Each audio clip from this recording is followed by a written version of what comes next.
Be the last one. If you have my number and this isn't working, text me, please. I can't see all the comments, and I think y'all are trying to comment to tell me that it's not working. So, text me if it ain't working. If this one doesn't work, I'll probably just shut this stream down. Just enjoy a hike for a change. Not that I don't enjoy them with you guys, I'm saying just enjoy the hike rather than enjoy the hike and spend time with my guys. Paul's Handyman, hey, hey.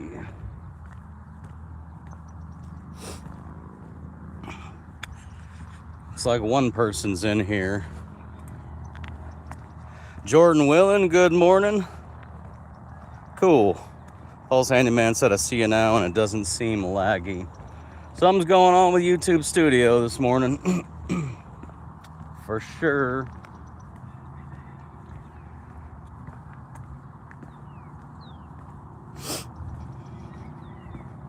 Paul's Handyman said there's two now. What does that mean? There's two what?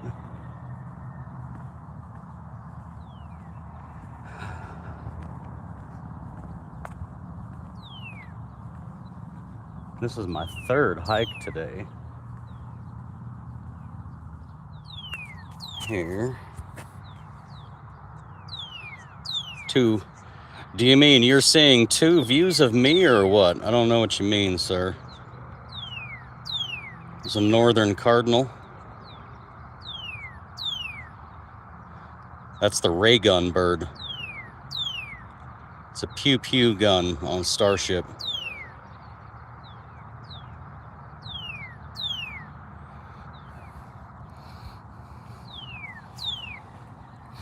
All these birds are about to get to banging.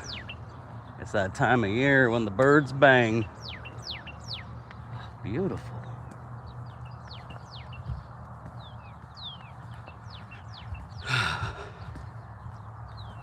Paul's Handyman said there was me and one other. Oh, you're telling me there's two people in the room. Okay.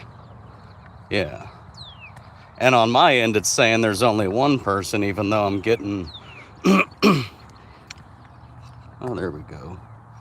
Christopher Denton. Well, I guess y'all just do me a favor and kind of keep in communication as far as the quality of the feed. Let me know if and when it starts glitching out. I don't know how long I want to walk and talk without anybody even being there before I find out about it. Paul's Handyman said that's what it says here on my end as well. Cool.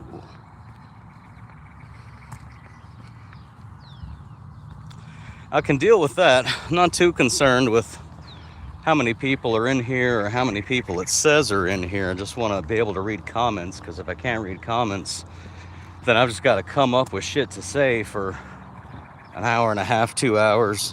I've learned how to do that since I started this channel. Strangely, it's a new skill that I'm glad I have, because I think if I'm ever in a position to teach in person, which I would like to do, I'd like to be in a position where I'm doing more traveling and more in-person stuff. I could see me at a little Spring Hill Suites conference room, you know, with 33 guys in the conference room with their notebooks out, doing some work on. That's funny, I've been trying to point the phone at myself. I'm not even looking at the screen, it's pointed the other way. I've been trying to hold it all right to point at my face. Anyways, what's I gonna say? Yeah, it's a weird skill to be able to just kind of talk for a while. I don't know that I'm good at it. I succeed in talking anyways. I don't know that it's worth listening to for that whole time necessarily. I hope to do a lot of traveling this year. Feed seems pretty sharp. That's good. Here, let me switch all back over. There we go. Man, it's so beautiful right now. It just is.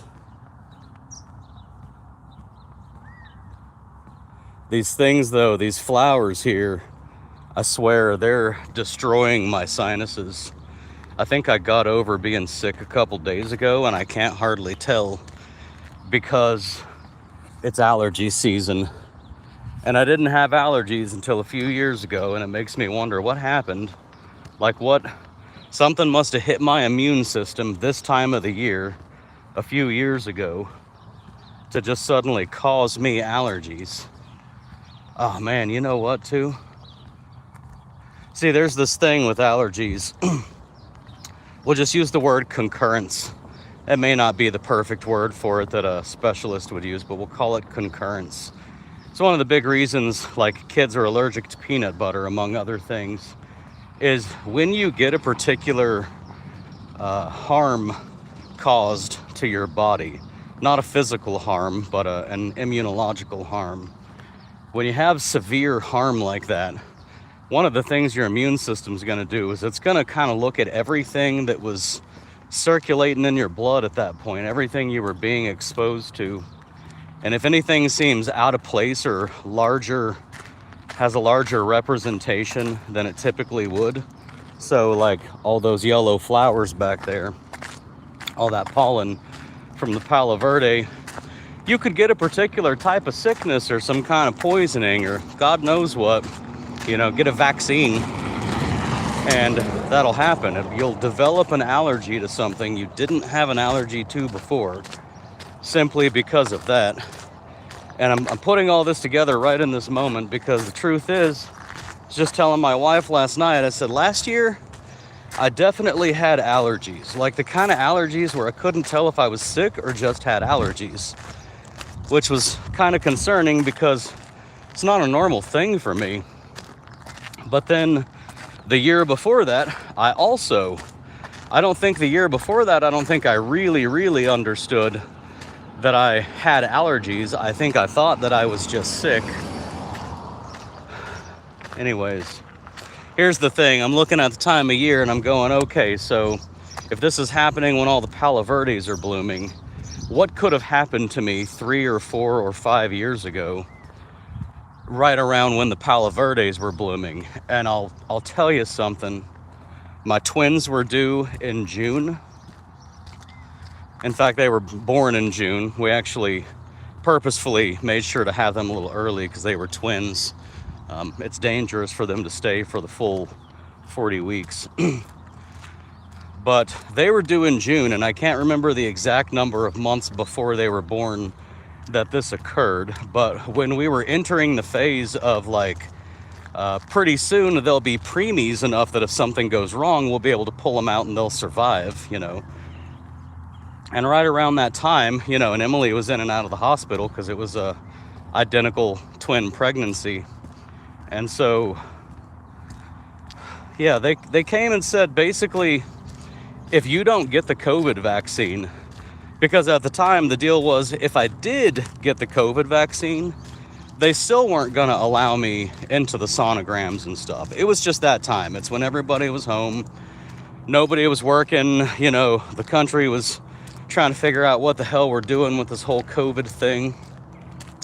And by that, I mean they were gaslighting everybody and lying to everybody. Not that they were trying to figure it out. They knew what they were doing. But I was told, not only can you not come into any of these appointments with or without a vaccine, but FYI, if you don't go get the vaccine, because I had to fight with everybody about why I wasn't getting vaccinated. And then they said, if you don't get the vaccine, you're not allowed to be present when your kids are born. They're not going to let you go into labor and delivery if you're unvaccinated. If you don't take this experimental vaccine that is not proven to work, if you don't take it and let us experiment on you, you don't get to be there when your kids are born. So I went and took, of course, the Moderna, the one that ultimately, was the very first one pulled because it was absolutely found to cause very real, very severe damage. So much so that it couldn't be on the market anymore because it was so harmful. So I took that one. And you know what time of year I took it? Right about this time of year. And that's why a bunch of your kids have peanut butter allergies and crap like that, is because they're getting these vaccines. I'm not saying all vaccines are bad. I'm saying they're getting vaccines that they don't need to be getting, that aren't necessary. The extra ones, we'll call it. And they're getting 8 of them at the same time. and it's throwing their immune system into hyperdrive, and their immune system's looking around going, what's new, what's different? Oh, peanut butter. And it's not even peanut butter, it's in the vaccine. There's a molecule in the vaccine that resembles peanut butter enough. It may even stem from a plant that is similar, who knows, but it resembles it enough. Anyways, I'm tired. It's a long morning, but I'm up doing what I gotta do. But I definitely have allergies that I didn't have before, and I know it's only been a few years that I've had them, and doing the math now, if I'm looking for an immunological exposure, you know, that would kind of kick off and then make my body just start responding to anything that was present in my environment at the time that the exposure happened, well, there you go. Good news is I only got one vaccine. I was gonna get the other one. It's not because I wasn't manning up. I had a choice to make. Am I willing to harm myself with an experimental vaccine? Am I willing to take that risk to be present, not just present when my kids are born, but to be there for my wife when my kids are born? And I decided not that it was okay for them to tell me I had to take it. I just decided that whatever the harm is that comes from it, I'm willing to accept that harm to myself in exchange for being there for them. But I definitely wasn't happy about it. And by the way, I know I'm getting way too honest right now. I try not to do this kind of stuff on live streams too much, but I haven't forgotten, and I'm not gonna forget. I remember what types of people did or didn't say and do and behave the way that they said things and did things and the ways that they behaved. I'm not gonna forget that. We tore this country to pieces economically for nothing, and I was treated like just some degenerate outcast by society in general during the course of that entire thing, simply because I didn't want to be forced to take an experimental product, because I didn't want to be experimented on with a product that wasn't proven to be effective or safe. So that's all I got to say about that. Lots of comments. Paul's Handyman said, did you restart your phone? No, I don't think it's my phone, because my computer was messed up this morning. I actually got on my computer to go set the live stream up, and it was messed up on my computer in my office.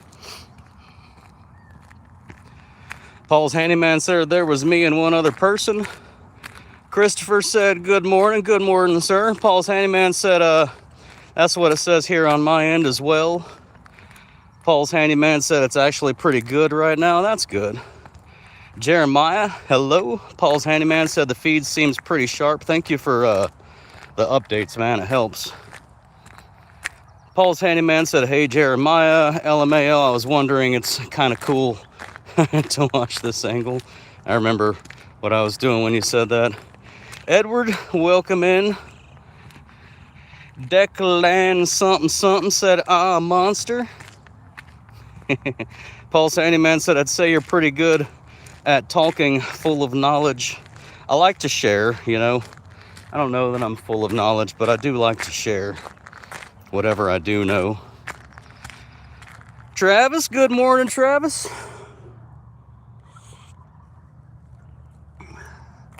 What a morning.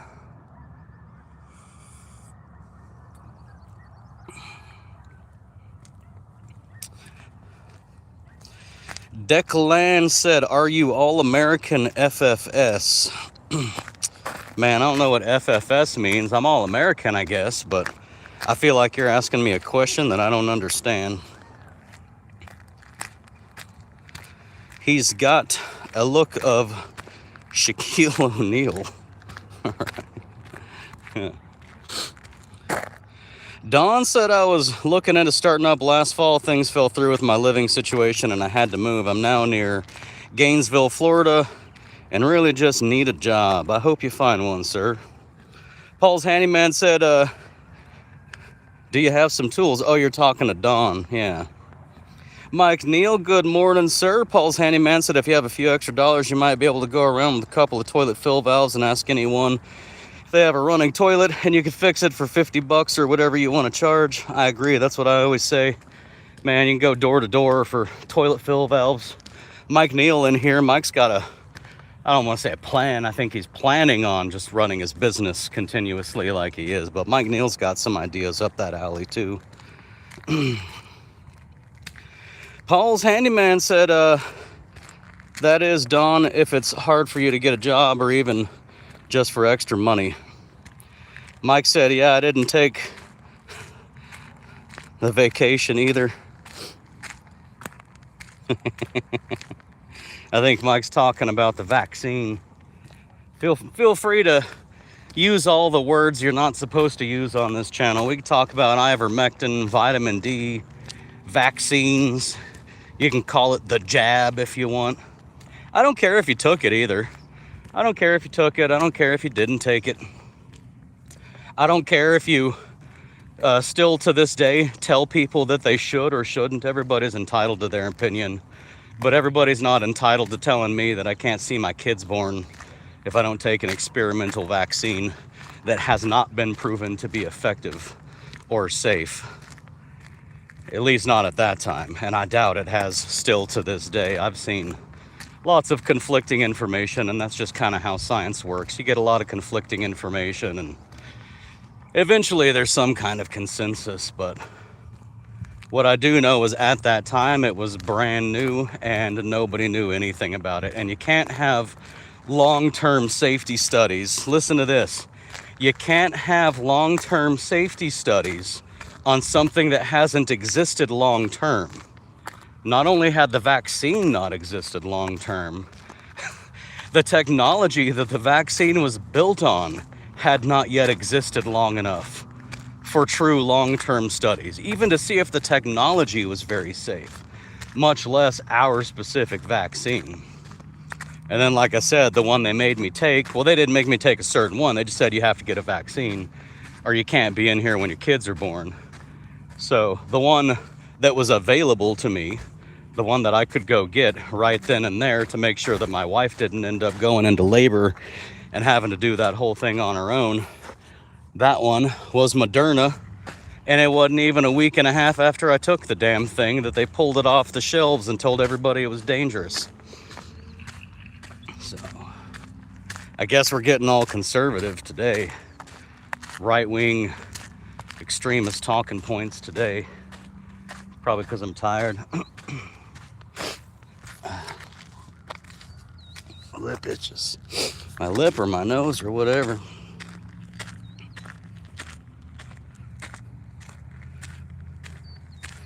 Hammerin said, vacation at your community garden. I'd like to have a community garden. Paul's Handyman said, I too don't want to be experimented on either. I told everyone I'm naturally vaccinated. It's like people still ask me if I got COVID, and I'm like, I don't know. Since COVID has existed, what was it, November-ish 2019, I think, something like that, or was it 2020? I think it was 2019. But you know, since COVID has existed, I've gotten sick many times. Colds and flus and whatnot. Man, I've got so much just like itching going on up here. But since COVID has existed, I've been sick plenty. I don't take tests to figure out if it's COVID, because what's the point? Like, why do I need to know whether or not the thing that's going on with me is a cold or a flu or some other kind of cold or flu? It's all just viral colds and flus. They're all mostly harmless. They're all part of life. Yes, COVID's a new one, but, you know, what do? You go find out you have COVID, and then what? You eat some soup and drink some Sprite and take a day off. There's not really much more to do about it.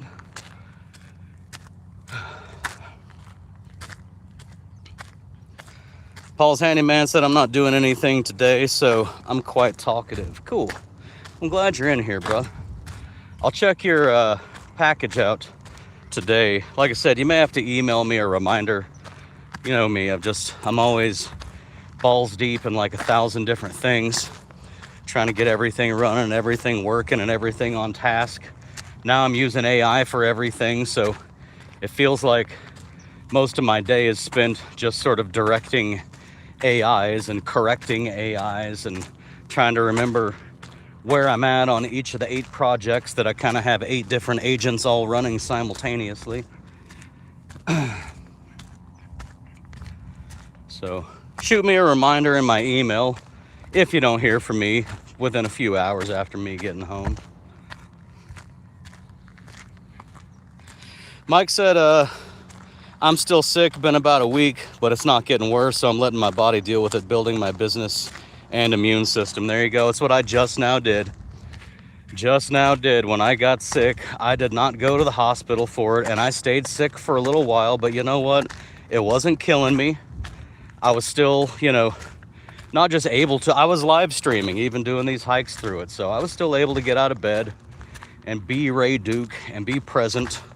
So especially, I'm not even saying if you're in bed that you got to take medicine, but as long as I can get out of bed and do my thing, and I'm not in like extreme pain from it, definitely don't want to go take medicine. However, I'll tell you what I do sometimes is I go to urgent care so that they can give me antibiotics, and then I bring the antibiotics home and I add them to my Jace case. I don't know if y'all know about Jace cases. I got a link for them in the description. It's not like a huge commission I get, so don't go thinking, oh, I should go get one just to say thanks to Ray. That's not necessary. But if you want some antibiotics for you and your family, you can go to, I don't know what their website is. Click the link in my description, do that. And what you do is you fill out this medical intake form. I believe you have to talk, I can't even remember if I talked to a doctor on the phone or just via video chat, or maybe even just regular like text chat, like a chat bot type of thing. There's that smell. Where's that flower? Where's that tree? I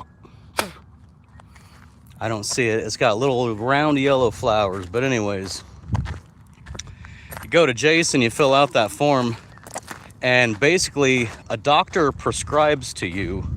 This is beautiful, man. The smell is crazy. Hold on, I gotta see if this is it. I'll just figure this out. Remind me when I'm done. No, it's not here. It must be further up and I'm just smelling it this far down. Anyways, you do have to give them some kind of reason as to why you might be away from hospitals every now and then, so that you need to have, there it is, it's right there. It doesn't want me to finish this. I could smell this thing all the way over there. My goodness. Y'all saw the same one. I think it's the same one. It could have been a different one 10 feet away or something, but this thing right here, I can tell it's in the acacia family. That I know for sure. I know my acacias, but my God, it smells just amazing. Hopefully that's not what's getting my allergies going. I'm sure it's the Palo Verde.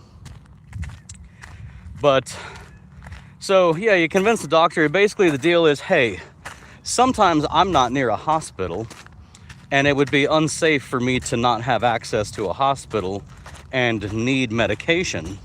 So what you end up getting, you get to order this Jace case that comes with 5 antibiotics, like different types of antibiotics for different types. Every antibiotic is not all one and the same. So you get like, I don't know, 3 to 5 different types of antibiotics. I added 2 adult EpiPens and 2 EpiPen Juniors. I added a lot of ivermectin, like a lot of ivermectin. You can just add it to your shopping cart, and just check out. And then what I did was I also got for my kids, I got a lot of, because they, at the time when they were younger, and still a little bit today, but mostly when they were younger, they used to overreact to mosquito bites. One little mosquito bite would cause like a $50 sized, like hard spot on their skin. So just because of that, I also got a lot of different antihistamines and stuff for them. I just decked it out, man. I got everything, and I got a different Jace case for every member of my family. So all 5 of us, me, my wife, my twins, and Silas, we all have a Jace case, which means my family overall, if you just take the Jace cases themselves, plus all the extras that I added to the shopping cart and checked out with, we now have just like the best little pharmacy that we don't have to touch. And here's the thing, it's legal. It's not, there's nothing, this isn't like a sketchy thing. I can take my Jace case on the plane with me. TSA would recognize it as soon as they saw it. They'd be like, oh, that's another Jace case, because you have to, you know, they ask you if you have prescriptions. And you just say, yeah, here's my Jace case.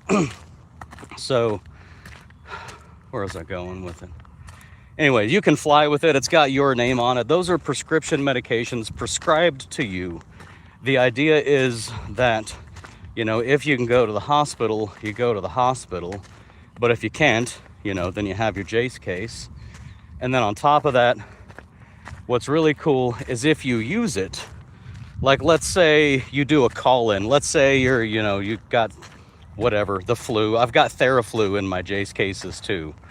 But let's say you call and, you know, you do an online consultation and the doctor's like, oh yeah, you've got a sinus infection for sure, like a bad one, and we're gonna need to give you this particular antibiotic. Well, you can tell your doctor, I already have that in my Jace case. You know, here's what I have, read the label off to him or whatever. Make sure it's the right, you know, quantity and quality or whatever. And if he approves, then you just take what's in your Jace case, and then you can just backfill through Jace. You can just go back online into your account and just say, hey, I use this up. I need to backfill this. So very cool stuff. You know, if you're a prepper like me, it feels amazing. Like it feels secure to open that cabinet door and go, oh yeah, there's my end of the world medication supply. Because, you know, people want to collect things like gold and guns. And don't get me wrong, those are both going to be valuable after the collapse. But if you don't have any antibiotics and you're dying for, like, your hand is trying to rot off, dude, yeah. People are going to be willing to do a lot of things to get their hands on antibiotics when there are no more antibiotics. People in this country used to die routinely of routine infections all the time. You could just be working in the field and get cut on a mesquite tree thorn that you brush past that slices through your skin, and then you're dead because there's no antibiotics and the wrong bug got in there and now it's infected and you die. So Jace cases are pretty cool. And to tell you the truth, I only became an affiliate with them. I didn't really think I was gonna have a whole bunch of y'all clicking and buying Jace cases. I became an affiliate with them because I figured if I'm an affiliate, I could probably get them to send me a free Jace case, or at least give me a steep discount, which I did. I ended up getting, they said, we can give you 50% off of one case. And I was like, I need 50% off of 5 cases. So that's what they did. I got 50% off for 5 cases. And then I basically used all the money that I saved by getting that 50% off. That's what I used to get like EpiPens and stuff. Boy, they're not cheap. They were affordable through the Jace case, Jace Corporation or whatever you call them. They were relatively affordable through there compared to other prices you pay on the open market, but they're just not cheap no matter how you look at it.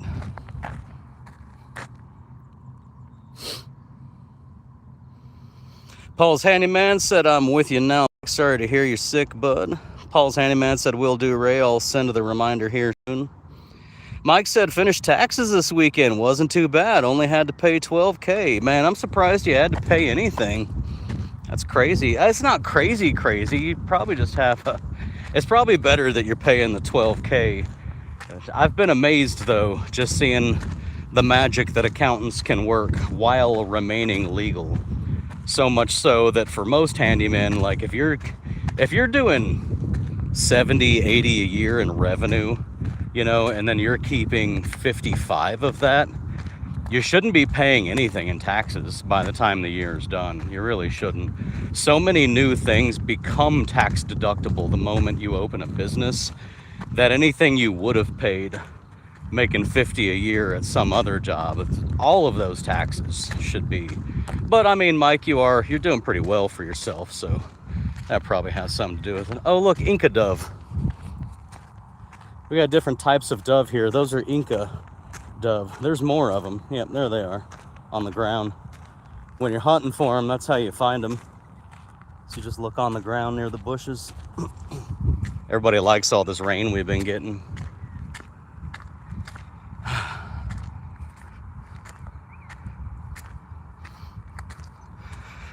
Paul said, damn, that's quite a bit of money. That's cool. Why is it called a Jace case? You know, I don't know where the name Jace came from. I would imagine that's probably the name of one of the founders in some way, shape, or form. Should I go exploring back here? I'm gonna. Just because there's a lot of green trees in the middle of this desert, so I wonder what all the greenery is for. It could just be a wash that everything's growing up against. AA said, looks like Acacia farnesiana, and we have that tree in some areas in my country, and when they bloom in early spring, they smell out of this world. They're actually used in perfume production.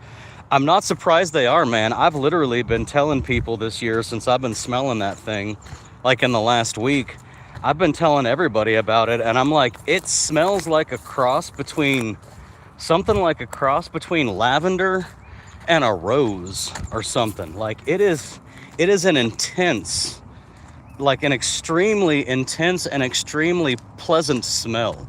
Something that I would go out of my way to bring into my house if it was convenient enough. Shit, everybody's been just dumping all their shit out here. What is this?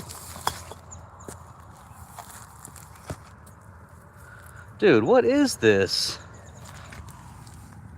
This is, as far as I can tell, this is a rock, and it is pitch black, and it's just sitting here. I want to look, here's a granite.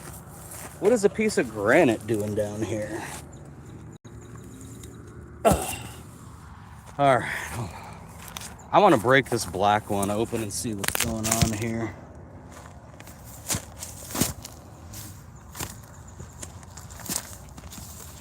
I wonder, this looks like it might be the same thing. There we go. Man. See that? It doesn't look as black to y'all as it does to me, I think, but that is very black. No clue.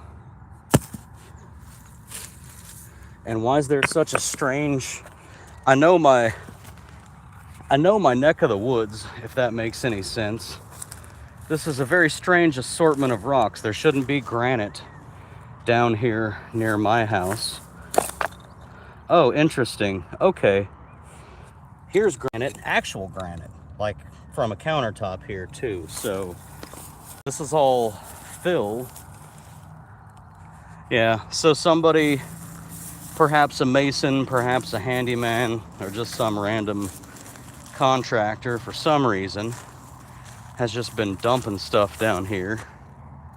I mean, this is junk everywhere anyways.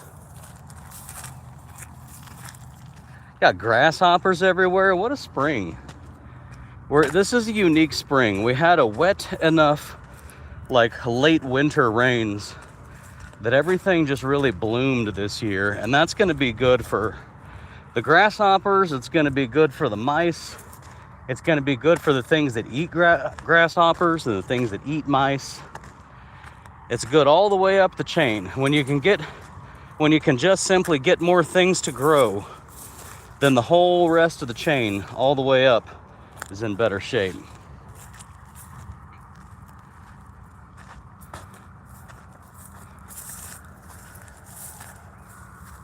Huh. I should do more exploring on these streams instead of just hiking down to the road and back. I believe this is all federal or state land over here that I'm on anyways. I should just start kind of trekking out into here and exploring instead of staying on that boring road. There's a big old green tree that initially caught my interest. Big old mesquite. It's just a little out of place here in this particular desert.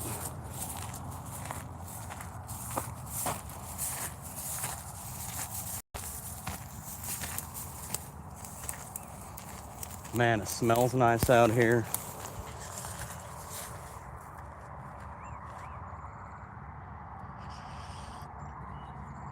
Yeah, Paul, it's not obsidian. I don't know what it is. It's not obsidian. Could be some kind of shale, but I thought shale was more layered. I mean, that was layered. It was definitely like horizontal grain, but I don't know my rocks well enough. Mike said, yeah, it was. It was mainly because I wasn't paying as much I needed into quarterly, but it's all good. I was putting money to the side as well as paying quarterly. Awesome. Paul said, Ray, you should explore. I think I am, man.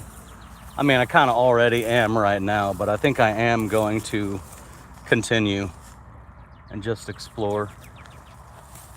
And if it turns out I'm on land I'm not supposed to be on, I'll just give a sincere apology. For most reasonable people, that's enough.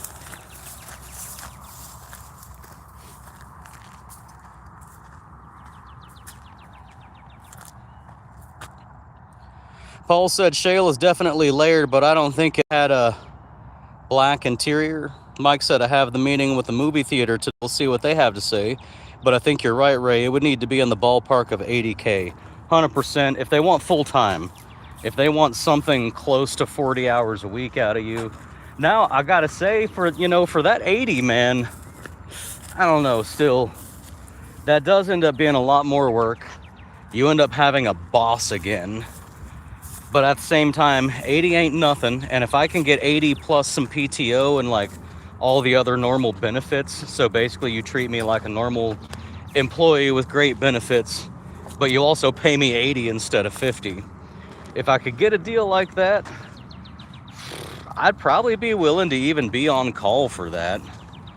But then again, like I said, I just don't know, because on the other hand, maybe, and yes, you're still going to go make money with your handyman business, but I just also kind of feel like I could probably make a lot more. And yes, of course, everybody can make more of the business than being an employee, but I have to wonder, can I make so much more with a business as opposed to being an employee? Even though I can also do both, can I make so much more that it really doesn't make sense for me to go back to being an employee? But Mike, I think you can do it. I think you can probably just cut a deal with them for like, I don't know, 30 hours a week or something. You can still run your full handyman business on the side. You can fire some clients that aren't your, top tier clients and end up only with handyman work from clients that you really like. I'm gonna have to research these rocks. Look at this. Here's more of that black one. I've never seen that around here anywhere, and I know it doesn't look all that black to y'all, but it's the same rock. It's not over by my house, which I've walked from many times, but there seems to be a bit of it just in this little area, and it makes me wonder what's going on. We're on Caliche right here. So given that we're on Caliche, that just sort of by default means what I'm walking on used to be an ancient seabed at some point.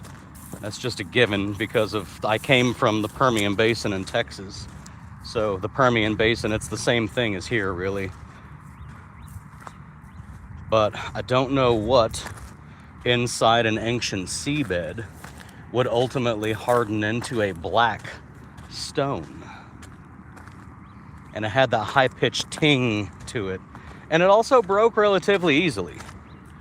Those are all things to consider.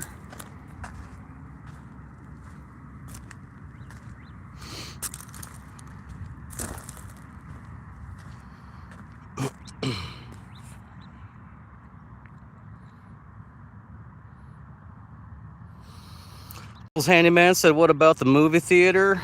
I wouldn't want to be on call. Mike said they reached out and offered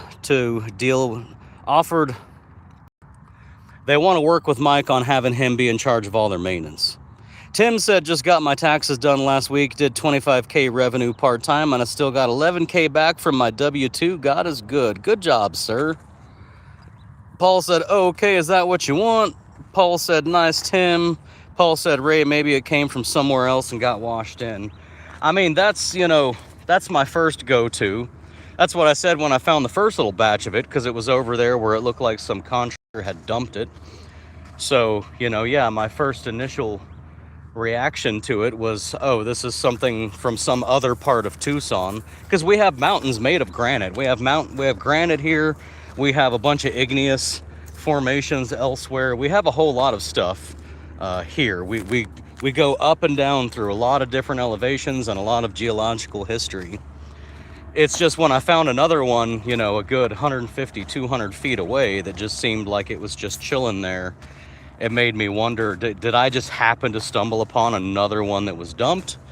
Or is this maybe actually some sort of rock that's native here and I've just never seen it before?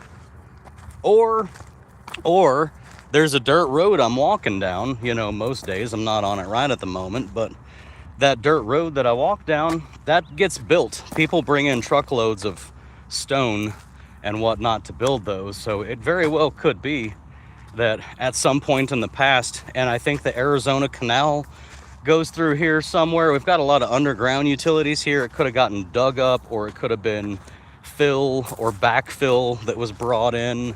The whole area I was walking on right near that giant mesquite tree, that whole area I was walking on could very well just be an area that, you know, got completely mowed down and used as a what do you call it, like storage lot, like an industrial storage lot, where they just have like piles of gravel and stone and stuff. You never know.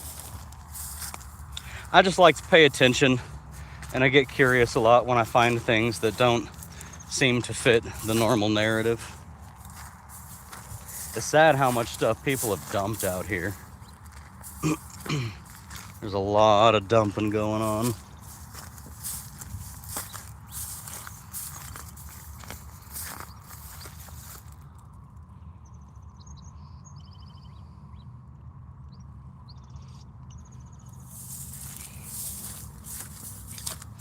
I'm just gonna keep walking to wherever I see bigger, greener trees than usual, which the next one is not really very close, but I'll head that direction. Mike said, if the numbers make sense, I've already done some work for them through commercial property manager. If I can work out a deal where I don't have to be clocked in for 40 hours. Paul's Handyman said, if you could work through the business, then that would be more advantageous than just being a W-2 employee. And Mike said it might work and save them money. For me, I would be kind of on call and treat them like a high priority property manager. I know I wouldn't be giving up my business. And Paul said, oh, okay, that works. I hope it works out for you. Yeah.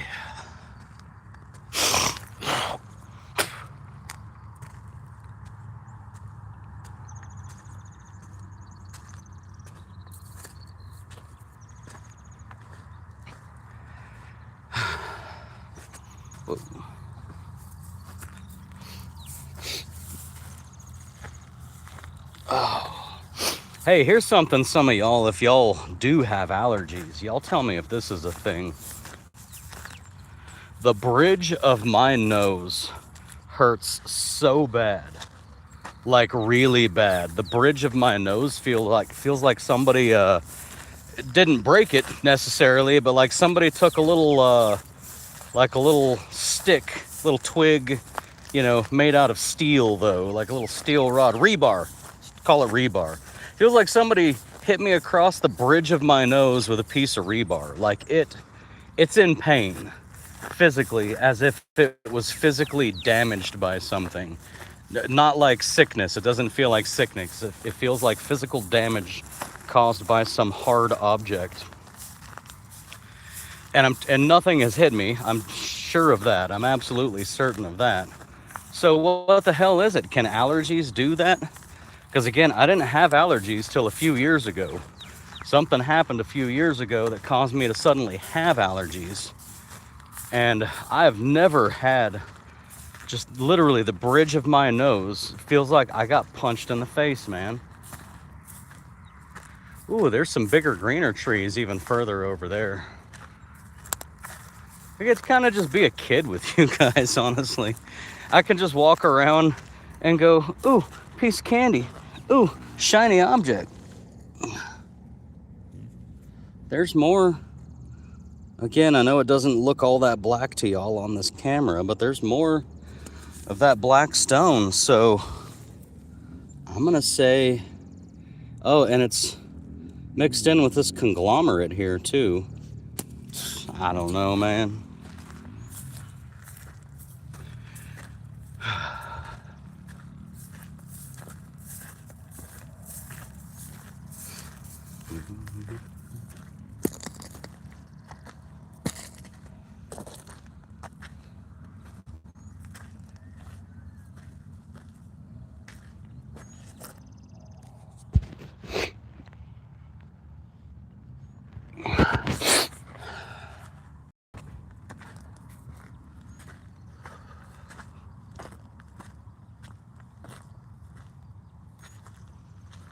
Yeah, Paul, I mean, no, I haven't fallen. I haven't fallen. Nothing's hit me. Even my kids, I was thinking back like, man, did one of my kids like kick me in the face in the middle of the night? Because that wouldn't surprise me, but I really don't think so. What is this? It's got a pretty... I wish the color came through on this, man. I look at the camera when I'm showing y'all. Everything I'm picking up just looks like another rock. But I swear, they're interesting here in person. I'm up on top of this mound.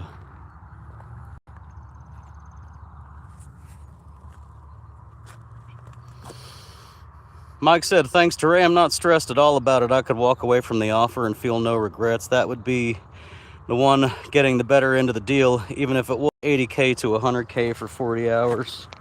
Yeah, Mike, you got your shit figured out, brother. I don't have words to describe how happy I am to see you just running your business like it's nothing. Like that's just who you are now. Mike is a business owner. I gotta come see what this is over here. There's a hole. There's a mound, and next to the mound is a hole. I assume the mound probably came out of the hole, but who knows? Yeah, that's about the right size hole to create that mound. I don't know why it's here. So let's get down in it and see. It'd be cool if there was a cave entrance here at the end. Ugh. Some of y'all been caving with me.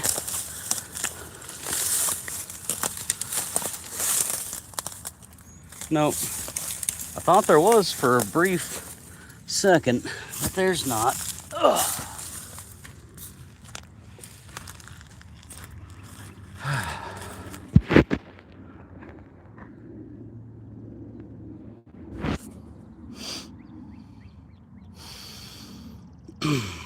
Paul said, nice, Mike. Mike said, no one's more shocked than me. I believe it. Paul said, that's a lot of tree over there. Maybe a fox den. I don't think so, but you never know. We do have foxes out here. Very few of them. I mean, really, very, very few. I don't mean in Arizona. I'm just saying right down where I live. They're almost unheard of. Near my neighborhood. Now, there's places you can go around here, though, where you see them everywhere. Go up on any of the mountains around here, and you'll see plenty of foxes. I want to know what people been doing out here when you just see these random, like, you see a pile of dirt, and you're like, what did you drive your truck all the way into here to dump one pile of dirt? I doubt it. What were you digging for? Who had a pile of dirt over here next to nothing?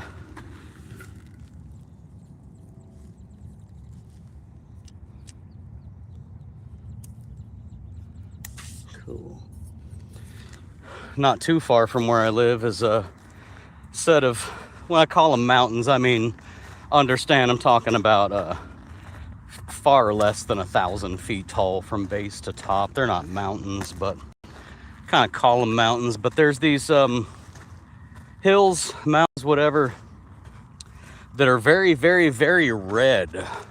And it turns out those things, the red ones, those are actually ancient swampland. So here's the same thing. Here we go. Let's see what this is. See this? This is a mound, and this is where the mound came from. Why are we digging these out? What are we doing here? Are we creating watering holes for cattle, maybe?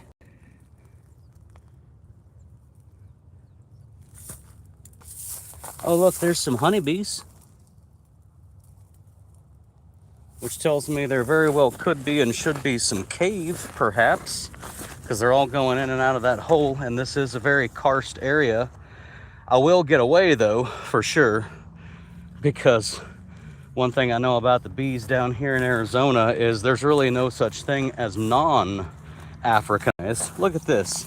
Here's that rock again. Oh, look at this. Here we go. Here we go. So here's some more of that rock, right? You can see the black and the white in it. There's even a little bit of quartz in it. But look at this. This actually says a lot more. This is definitely sedimentary, and it's layered between the brown and the black. So this black is natural from the bottom of this inland sea that used to be here. I can't say much more about it, but I can say it's natural now because it's literally layered in to the sedimentary layers. Very cool. Yeah, you gotta watch the bees here, though. There's no such thing as non-Africanized bees down here in southern Arizona. They're all Africanized. Some of them are fully Africanized. Some of them are, you know, some level of hybrid in between. But there's no more non-Africanized here. So I'm gonna guess somehow or another that the placement of those holes that were dug, especially given you can walk right into them from one end to the other, is for some sort of, it's just to catch natural runoff for the water trough for cattle, because there is plenty of that going on around here. Not anymore, not today, but always has been.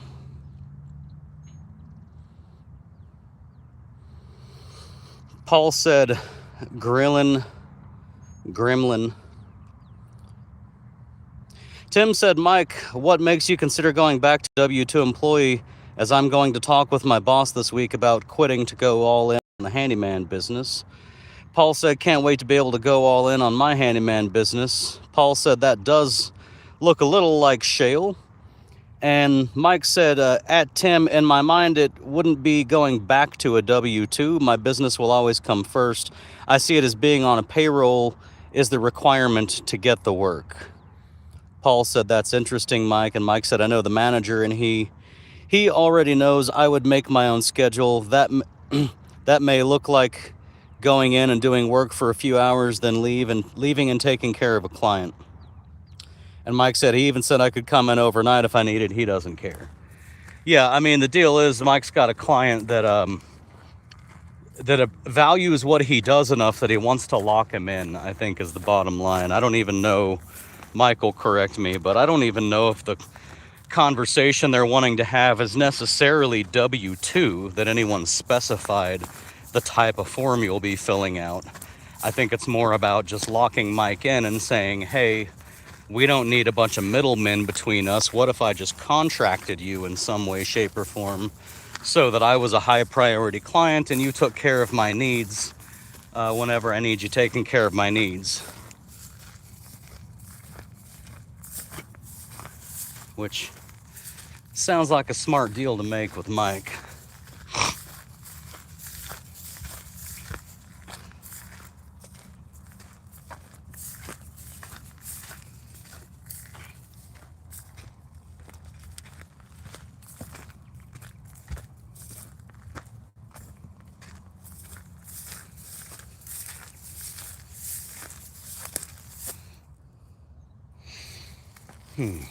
Which way to go? Oh, man. Oh.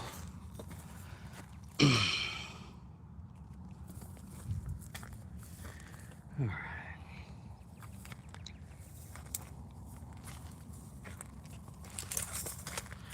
I don't know where I want to go now. I don't know what time it is. I don't know how long I've been going. I mean, I can know what time it is if I want to touch my phone. I guess I don't want to. I'm just trying to feel it out and say, is it time to kind of sort of start meandering my way back to the road?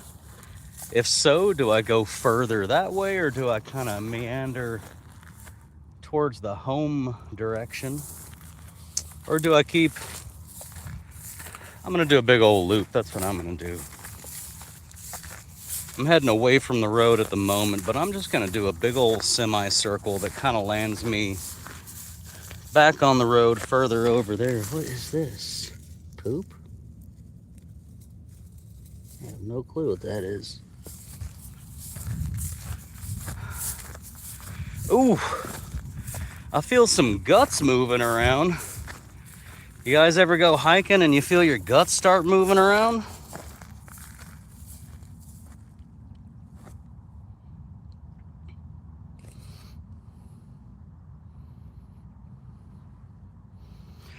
Paul said that seems the simplest play, just running a contract to keep him taken care of through Mike's business. Gamer Mark, good to see you. Paul said, sorry if I'm overstepping my bounds, just talking out my thoughts, hope it helps.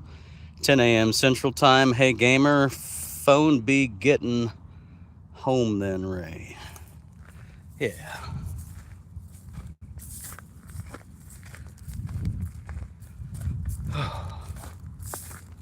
It's a nice walk. I got to start getting better sleep. I'll tell y'all something, probably a little more of being too honest, because I'm always talking about eating healthy and all that, and I just don't really do the best job of it. And right now, I'm at the heaviest I've been in my life, and I mean, I call myself fat. I don't know that I truly think I'm literally just like fat, but definitely at the least healthiest and at the heaviest I've been. Although when I was a full-time smoker, of course, there was probably less overall health there. But what I'm finding is that I've reached a point where when I sleep, I snore. And I don't mean like the kind of snoring that you remember from when you were a kid and an adult just kind of snores a little bit in their sleep. I mean, something happens to my airway where it just kind of closes itself off, and it just feels very clear to me that it has everything to do just with my big old belly with all that visceral fat, which is the most dangerous kind of fat you can have.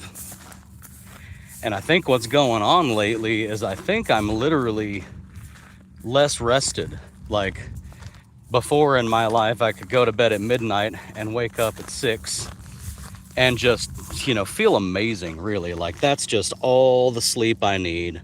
Nothing more necessary. If I can go to bed at midnight and wake up at 6.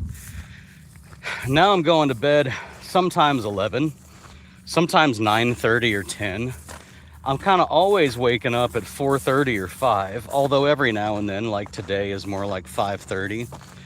I'm getting about the same amount of hours in the same bed. Everything's the same. And the only difference is I just don't feel as rested, and I don't feel as good and healthy when I wake up. And I feel very confident that it's because instead of sleeping soundly through the night, I'm constantly waking myself up with my airway shutting off, which is why a whole lot of people I know have to sleep with CPAP machines. And I'm not going to be that guy. I don't know where this whole CPAP machine came from. It seems like everybody used to just snore and sleep without it. And I mean, I guess if it's, if you're in bad enough shape that you have to do that, then do it. But find a way to get out of that. But then again, that's why I'm being a little overly honest today, is because the truth is I know what I should be doing. And don't get me wrong, I happen to be keto right at this moment, but even the keto thing, I dive into it and out of it and into it and out of it. So I can't really stand on any kind of soapbox and talk about that too much until I get my shit in order. I will still say though, my family eats, including me and my family, we all eat pretty damn good, I think, compared to the average bear. We're not eating the standard American diet, that's for sure. But it needs to get better still. That's part of what the ranch will help us with too.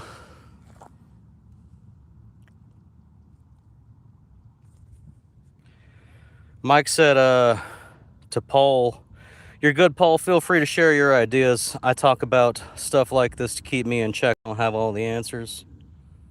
Paul said, stupid auto assume. I get that, Mike. I definitely like talking things out. Paul said, "Ray, you break out the chainsaw in your sleep?" Not much, no. I'm just, I'm stopping my breathing, you know, like sleep apnea almost. With Emily says it's a snoring, but I don't think it's a snoring. I think it's a sudden snoring that quickly wakes me up, but it's more just my throat trying to close off. Paul's handyman said, "Ray, do you sleep on your back?" I would prefer to. I like to. It's getting harder to, though, because that's typically when it shuts down. But I mean, that's kind of the point, is it's never been an issue till now. Now I find myself sleeping on my side even more. Paul said, "That's good, Ray. Being able to eat well is always a good thing." It is. I'm doing pretty good at it. Just, you know, I quit smoking September. Well, let's just say this September will be 2 years. So last September was like the 1 year anniversary of me quitting smoking. Pretty good shape before that, although I have to say before that, like at the time that I quit smoking, I was still at that point in time, like sincerely 24/7, I was a handyman. There was not, YouTube revenue was not much of a thing, or sponsor revenue or any of that. And I wasn't in this privileged, blessed position. So, you know, to be fair, when I quit, I was working longer and harder hours, using my body, you know, to do the work a lot more. And then weirdly, you know, near the time that I quit smoking, that was also near the time that YouTube started doing even much, much better. And I started getting to take more time away from the handyman stuff to put it towards the handyman channel stuff. So at the same time I quit smoking, which is gonna have you gaining weight for most people, but at the same time that that happened, I also started working physically with my body in the field less.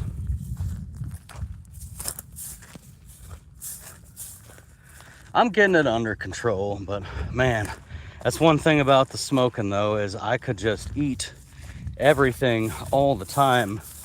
And you know, the nicotine being a stimulant just kept my metabolism up there where it didn't seem to matter. As long as I didn't get lazy, as long as I kept working and smoking, I could really eat however I wanted, and I would be physically relatively healthy in terms of weight and stuff.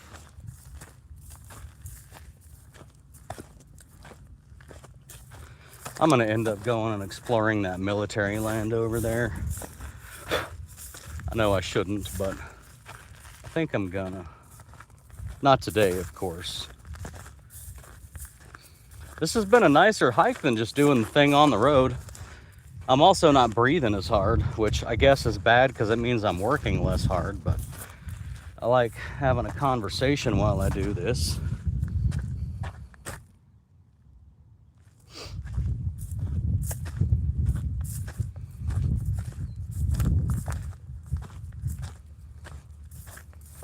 Dang, I haven't talked about our events, and we got a bunch of them now too.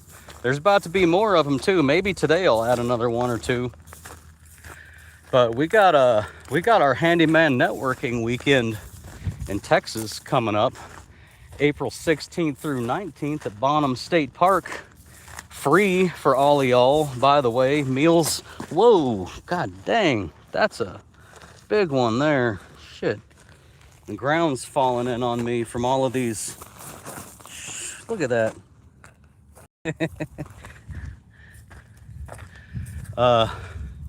April 16th through 19th, Bonham State Park. Y'all can get tickets for it at bulletproofhandyman.com. They're free. It's all paid for. Big old networking weekend. Lodging and meals provided. And it's all paid for by Ergo Next Insurance. Ergo Next Insurance. There's a link in the comment, not in the comments, in the description of all my videos for you to go and get yourself a quote, because they support our community, and the way to get them to keep supporting our community is to keep clicking that link and getting a quote. And if it's good for your business, buy it. You know, if it's not, don't buy it. They know I'm not telling anybody that they need to buy their product. My job is just to get you to the front door, and then you can decide from there. If they convince you that they're the right insurance, then you buy it. And if they don't, that's on them. But we do want to tell them thank you and get them to continue supporting our community by simply getting the quote. There's 60 people. There's room for 60 people. There's actually room for 94 people. I've capped it at 60 because I have to buy all the food and do all the cooking and stuff. Although it sounds like Edward Pitkin's going to show up and help me out with that. Not the buying part, but the cooking part. So that's cool. I'm grateful for that. And then after that, we got Colorado in June. In June, I don't even have the venue yet. I've still got to pick it, but I have the commitment for another one in Colorado in June. It'll be another Handyman networking weekend. It will be free, lodging and meals provided. And that one's paid for by Quo, Q-U-O, formerly Open Phone. They are a business phone, but a VoIP phone, an app-based VoIP business phone. Look, here's another one of these tools. I feel really certain that these are for catching runoff to make drinking places for cattle back in the day. But yeah, Quo Open Phone has fully contractually committed themselves to paying for that. So that's theirs. I mean, it's ours, but it's the Quo Open Phone one. It's going to be in Colorado. It's going to be in June. I don't have exact dates yet, but it's going to be June-ish time frame. And again, if you want to thank Quo, and if you need a business phone, of course, but if you want to thank Quo, go take a look at them and what they offer in terms of having a VoIP-based business phone for your business installed as an app on your phone. It's a pretty good deal. I actually used them before I became an affiliate with them. I actually used them for Founders and Fathers, because Founders and Fathers needed to have the ability to shoot out text message reminders and stuff. And the only way to make that happen, you know, on a grand legal scale, if I wanted to build it correctly from the ground up to be 100% legal now and into the future. Oh, hold on. Sean's at... Cool. Got it? Cool. Home Depot sale came through from Sean. But anyways, I needed a business phone number to be all legal with all the federal regulations. And I ended up finding Quo for that. I don't even remember how, other than it was by using AI. I use AI quite a bit to just kind of help me whittle things down. And usually I'll tell it to, I'll just be like, hey, I don't really know anything about this entire sort of landscape. So if you don't mind, please sort of educate me as to what the general options are, and then we'll start narrowing down.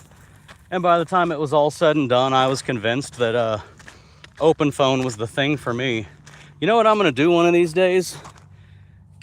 I don't know if y'all can see this hill way back there, but this hill over here which feels really far away when I'm driving to it via the route that I would have to take to get to it with a car, not coming back through these dirt roads. But to get to that hill over there doesn't feel close by until I'm walking this route and I realize I know how big it is because I've climbed it. I could just walk there from here. Not right now, I'm gonna run out of time. I have to go home and do work today still, but maybe one of these days I'll walk to that hill. There's some, oh shoot, what are they called? Metates or whatever. Is this? Oh, it's plastic. There's like where the Indians grind their corn and stuff.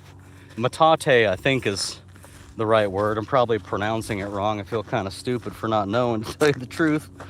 But there's some of those in like permanent rock there, if that makes sense. Not like transportable ones. Like you can't transport it anywhere. Everybody's got to go there to do the work.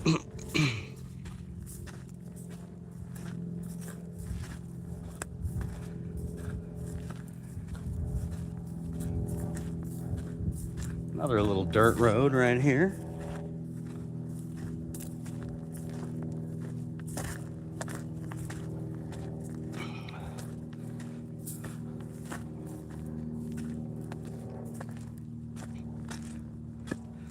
There's the last few tall green mesquite trees over here that I'm gonna go check out, and then I'm gonna cut straight back to the road. Oh, I'm gonna have to anyways, because there's the fence for that. I don't really know for sure if they're Mormon or what they are, but it's some kind of community, some kind of closed off community with cameras at the entrance and lots of nicer, relatively newer, like built in the last 10 or 15 years, good shape houses and stuff. So I'll have to skirt around their little community anyways.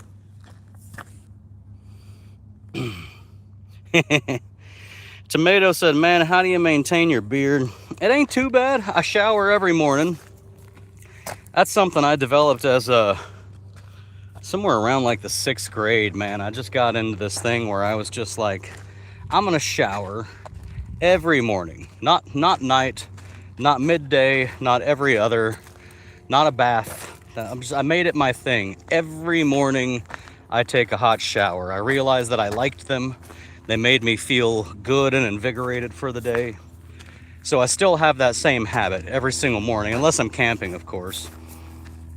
But otherwise, I shower every morning, and after I shower, I run a brush through my beard. And I think because of that consistency, because it's every morning and not most mornings, but every morning, because of that, it's just not really an issue, and everything stays in shape, and I'm able to run that brush through my beard every morning pretty easily because it's every morning. And I know this because, well, I don't know, but the reason I think the consistency matters so much is when I do go camping, even if I only miss brushing my beard out for one morning, the next morning there are more knots and it's less of a pleasant experience. I don't see any reason for this grouping of trees over here.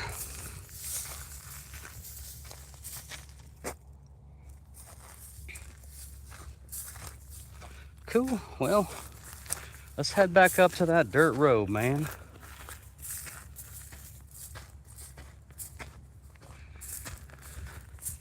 We got to get over here to these posts. That's that compound or whatever you want to call it. Got to go around to the compound.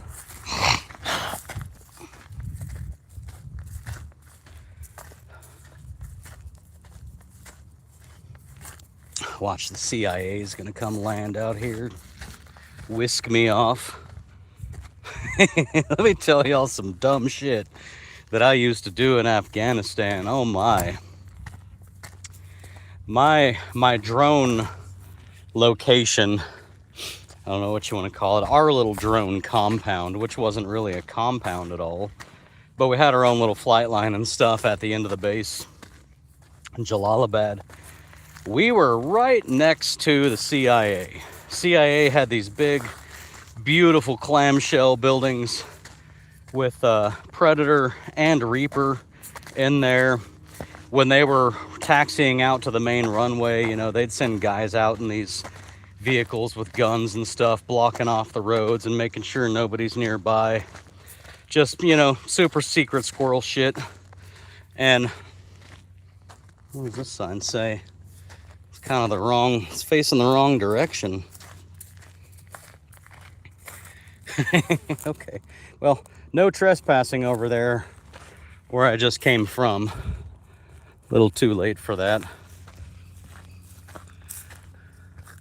But anyhow, the CIA was right next to us, and I'm into photography, or at least was. I guess I'm not as much anymore, but at the time that was a really big deal to me, just doing really good photography. I've got so many great pictures from Afghanistan. And so the CIA's there, and of course I want pictures of the CIA's compound. Why wouldn't I want pictures of that? That's pretty cool. But the problem was the CIA doesn't want you to have pictures of their compound, and they have people watching 24/7. So what I would do is I would go out there with my camera. I'd go into this little clamshell that we had, a much smaller, less nice clamshell. But I'd go out there into the clamshell that we had, and I had 2 compact flash cards that went in my camera. So I'd go into the clamshell, get my camera ready, make sure all the settings are good, and I'd walk out to a spot where the CIA compound is in between me and some beautiful mountains in the background. And I would take all my pictures of the CIA compound. And then after I'm done taking all the pictures, I'd go back into the clamshell before anybody had time to come get me. And as soon as I got back in the clamshell, I would swap out the compact flash card to a compact flash card that has the same pictures of the same mountains, but zoomed in so that you can't see the CIA compound, because the mountains are towering above them. So the CIA compound is not in the pictures that are on the other compact flash card. So I'd swap out the flash cards, and then the CIA always, every time, man, if I walked out there and pointed my camera anywhere in that direction, within 10 minutes, maybe 15 at the most, somebody pulls up and wants to find me and wants to see my camera. And they go through the camera and flip through the photos, and they see pictures of the mountains without the compound in it. And then they tell me I'm good to go. And then they'd say, you know, stop pointing your camera towards us. And I don't know what I'd say. I think I said yes, but of course I'd still point my camera towards them. That was dumb. You know what else I did? I took pictures of Reaper, which is like a Predator variant. Predator was first. Reaper, it's just, you know, bigger, better, longer loiter time, bigger munitions. But there was this point in time where a Reaper was being utilized in Afghanistan, while at the same time, the federal government's official stance, like when reporters were asking the question, the government was saying, no, Reaper's not over there. And I'm sitting there like, well, I'm watching it take off and land. And then finally they're like, okay, Reaper's over there, but it's not armed. It's only doing surveillance. And I'm over there like, all right, well, I'm watching this thing take off and land every day, fully with 6 500-pounders, 3 on each wing. I'm watching it take off and land with 6 500-pounders and come back empty multiple times a day in and day out. Pretty sure it's not just doing surveillance. And I ended up literally ordering a night vision lens for, in fact, it wasn't even for my camera. What I did was I found the lens. It was like a $10,000 lens that I was able to get for a couple thousand because it had some pixels that were messed up, like blown out or whatever, which I didn't care. I was looking for documentation, not to publish with National Geographic. So I got this amazing $10,000 night vision lens, you know, for a couple grand, and proceeded to take pictures of this thing. Why? You know, that's the question. Why did I risk everything? Why did I risk my amazing, high-paying, high value, high importance drone job in Afghanistan. Why did I risk that for pictures of this plane that I wasn't even going to show anybody? Because the dumbest thing I could do, aside from taking the pictures, you know, would be to tell people I'm taking the pictures. So, you know, I don't really understand what I did or why I did it, other than I guess I just like taking risks and seeing what happens. What else did I do? Yeah, I made sugar wine over there. Found out about sugar wine. I don't know if y'all know, but you know, in a pinch, if you're an alcoholic after the collapse, all you really need for wine is sugar and yeast and water. You don't have to have fruit and stuff. It doesn't have to taste amazing or be amazing. You can literally just put sugar and water and yeast together. It's better if you use wine yeast, but it doesn't even have to be wine yeast. You can use bread yeast plus sugar and water, and you can make your own wine. Here's another one of them holes.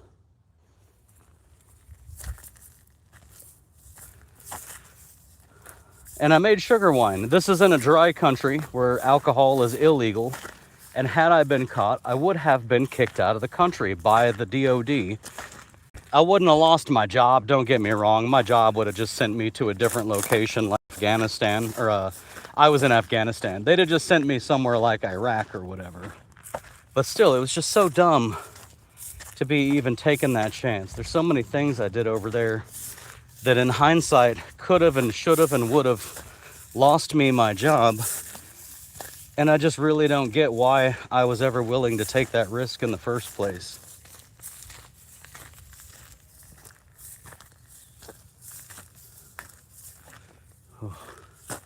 Trying to make my way through all this cat claw now. Ow. Oof. This one's gonna hurt. Yeah. All right.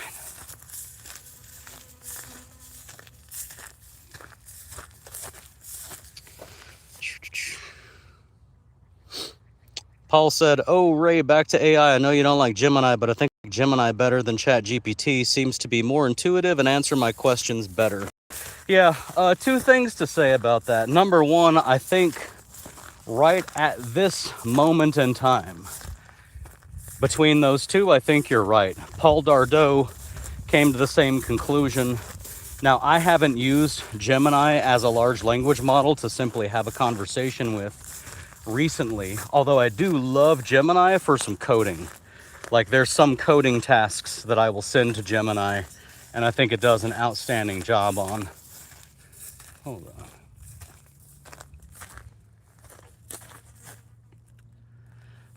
But, so that's the first thing. Number one, I think you're right. I think between those two specific platforms, the reason I think you're right is because although I haven't been playing with Gemini, I absolutely have been playing with ChatGPT. And in fact, the reason that I'm taking a lot of the paths I'm taking now, I may not have found them in the same time frame and made the same decisions at the same time if it hadn't been for the fact that ChatGPT was clearly getting, oh, look, you gotta be kidding me. Oh, you guys are in luck. A jackrabbit, and I mean a jackrabbit, not a, oh, where'd he go? Can you see him? There he goes. He is huge. I know you guys aren't familiar, most likely. All right, he's gone now. I know you guys aren't familiar, most likely, with Arizona jackrabbits. They're not the same as the little hares, you know, that are bouncing around on the ground everywhere that weigh like a pound or two. These jackrabbits, it's a different breed, a different species. They get giant, like their ears, the top of their ears will be up at your chest level or even your chin and neck.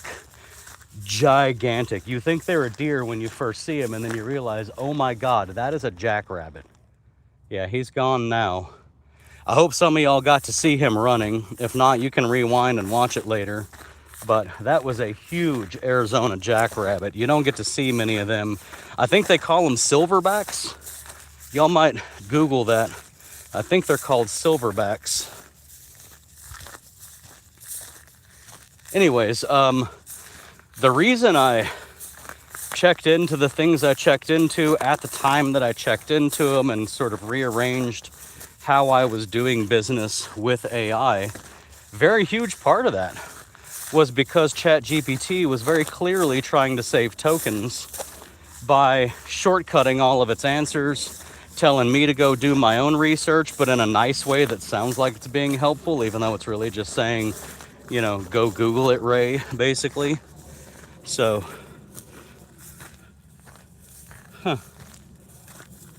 sorry, it's just interesting out here. I haven't just explored in a while. But ChatGPT kind of sucks these days, so you're not right. However, what I don't want you to do is to think to yourself in some grand overall sense that Gemini is better than ChatGPT. It's just that Gemini is better than ChatGPT today. In 2 weeks, ChatGPT will drop some new model and it'll be better than Gemini. And then 3 days after that, Grok will drop some new model. Well, Grok, I think, is already better than both of them, if I'm telling the truth. I think Grok is the best out there right now for conversation and strategy and stuff. But I don't know. That's what I think about all that.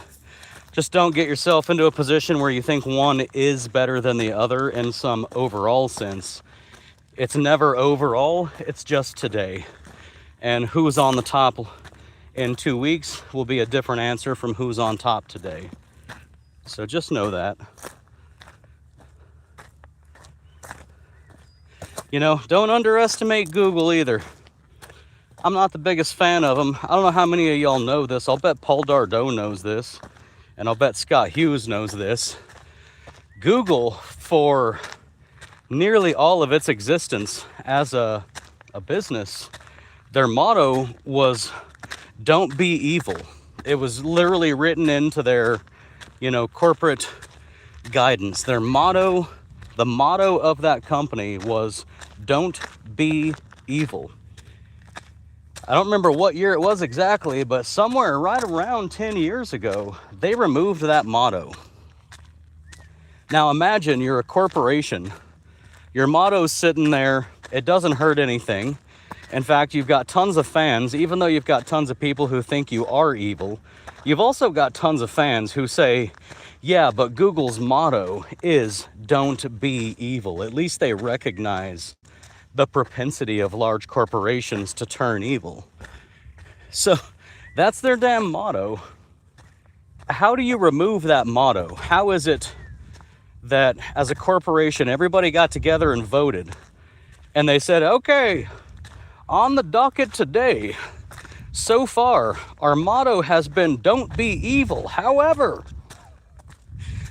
we really like money, and we have found all of these amazingly just easy, efficient, profitable ways to make money, so much money, but they're evil. And so we must choose today between being ethical and making less money, or allowing ourselves the ability to be evil and make more money.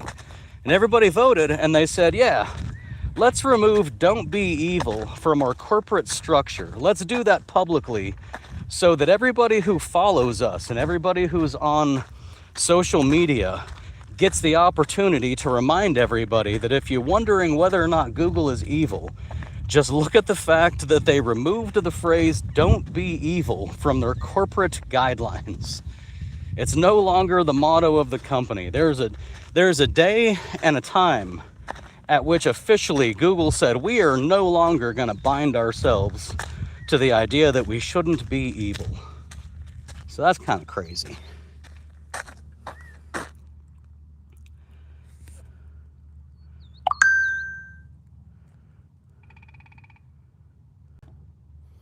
Mike said we can see him. Paul said nice, that was awesome. Mike said looked like a small dog.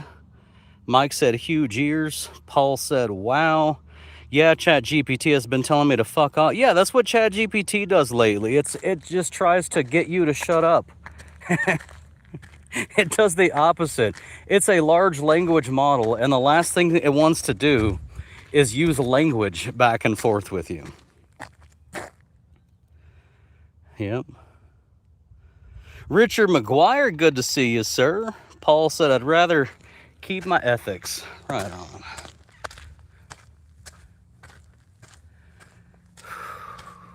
What a nice morning. I shouldn't be out here with the sun all the way. Look how high the sun is up in the sky already. I should not be out at this time. Honestly, I should be home at my computer knocking out 8 different projects at the same time. Spending way too much on API tokens and trying to convince myself that I need to stop what I'm working on and go make a damn video, because I'm not a YouTuber if I'm not actually publishing videos, which I'll do today. I think today is, I got it all mapped out yesterday. I think today is the jobber grants. It's easy enough to do, and there's a AI based video editing thing online that I really want to try out, because supposedly it's going to be able to do what I need it to do to edit my videos. And if I'm being fully honest with you, man, a lot of times for me, when it comes to putting videos out, it's not about my level of excitement for actually making the video, for filming, outlining, and filming.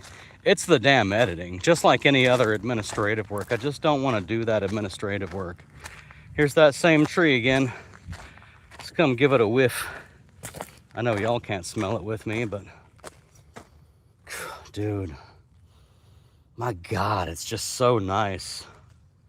I just can't believe how nice this thing smells.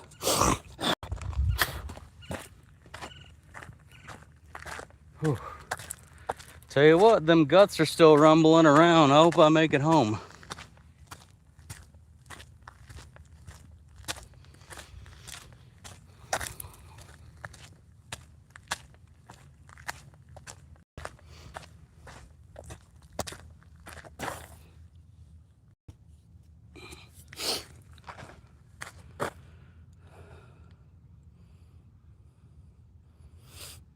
Mike said, that's strange. My GPT doesn't do that. It even gives me follow-up questions to keep the convo going. That is weird, man. That's all I've been experiencing lately, is just trying to shut conversations down for like a month now. Mike said, maybe I'm not asking the right questions, or maybe I'm not using it as much, so it's not trying to save tokens. Could be.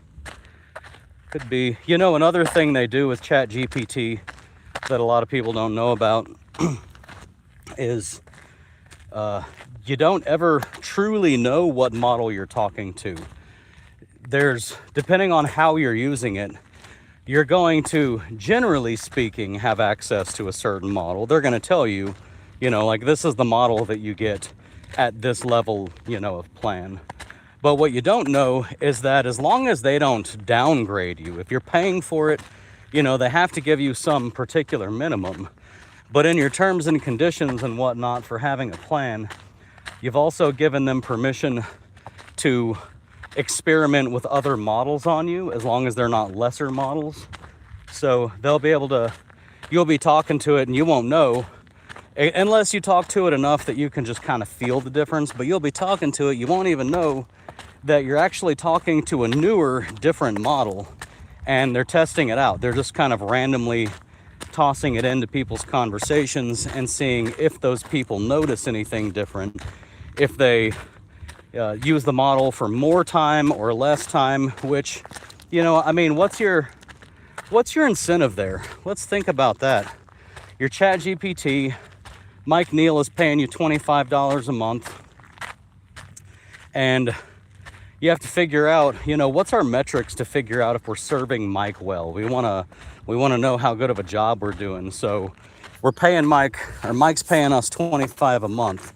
Do we want to see more usage, more tokens? So Mike's paying us $25 a month, and he's using $10 a month worth of tokens. So we're profiting $15 a month. Are we doing better or worse if Mike starts using 12 tokens instead of, and not 12 tokens, but, you know, $12 worth of tokens? If Mike's token usage increases, does that mean that our AI is doing less good of a job and now he's having to compensate with more conversation, costing everybody more tokens because our product is not doing a good job. Or if Mike goes from $10 worth of tokens to $12 worth of tokens, does that mean we're doing a better job? Because apparently Mike likes what we're doing enough that he's using the product even more, which gives us more opportunity to, you know, advertise and provide links for people to click and stuff. I don't know what the answer is, but if you think about it, assuming the number of people staying subscribed and continuing to pay you $25 a month, assuming that number doesn't decrease, then you would imagine it would be in their best interest, and they would think that success would look like people using the platform less, which makes no sense. But like I said, I mean, you know, if let's say I go on there to figure out what bread maker to buy, if it can help me find that answer in 20 minutes instead of an hour and 20 minutes, that would mean it did a better job. Or does it mean that it just felt so useless that after 20 minutes I just said, never mind, you know, I'll just go Google it? So interesting questions to ask. Well, we're back to the paved road. I feel just really worn out.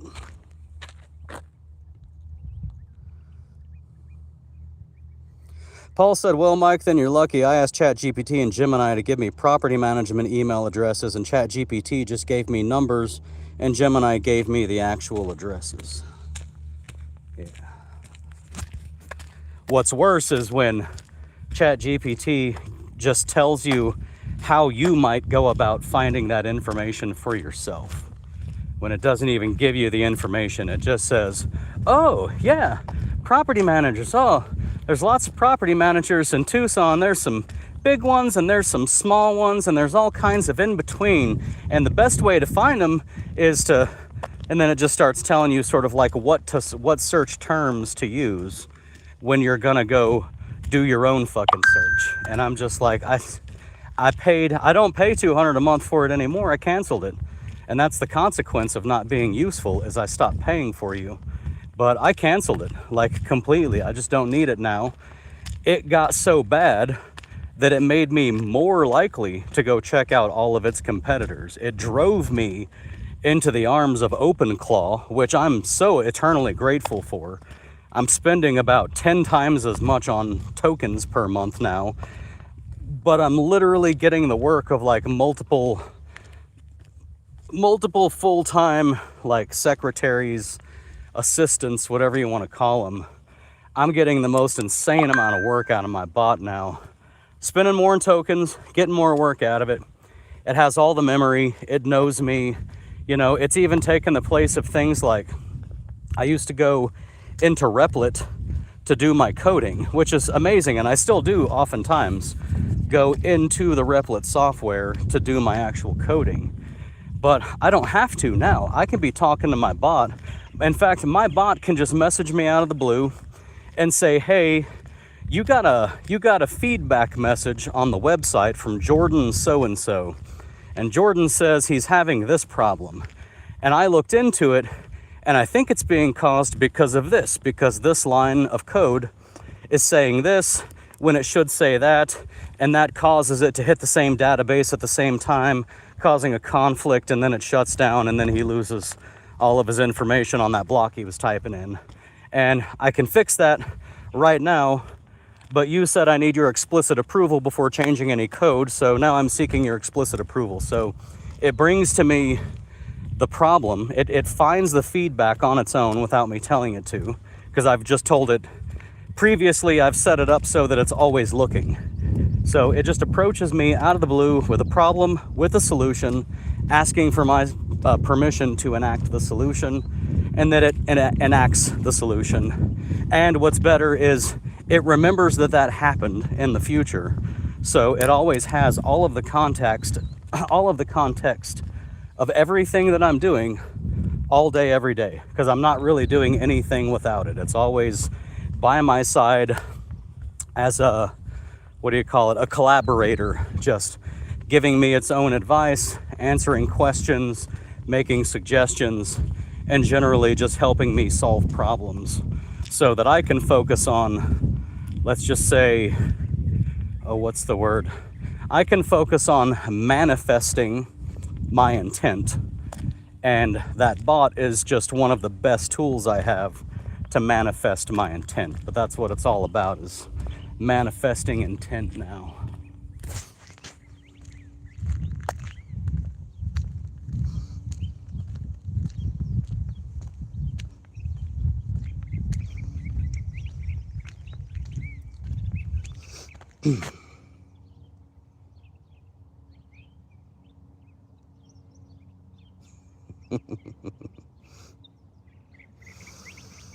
Paul's handyman said they did that too. Paul said, essentially just said, go call and ask for the emails, right? Mike said, it does feel like I might be using an upgrade because it wasn't asking me questions a month ago. That's really interesting, because it was like a month ago that it got bad for me. But yeah, if you noticed a difference in behavior, it could be because you were just bumped up. You know, it may be that just on whatever plan you're on, you just happen to now have access to a better model and you just like that model. You know, it could also be that you haven't used all the other models enough to realize that there is such a big difference, because I thought ChatGPT was amazing, you know, 9 months ago, when it was clearly less amazing than it is today. So it could be that too, but I'm glad it's working for you. Paul said, Mike, how much do you pay for it? Richard McGuire said, hey, Paul. Paul said, how are you, Richard? Richard said, another day in the dolphin tank, invoicing and scheduling. Right on, right on. There's beautiful American flag.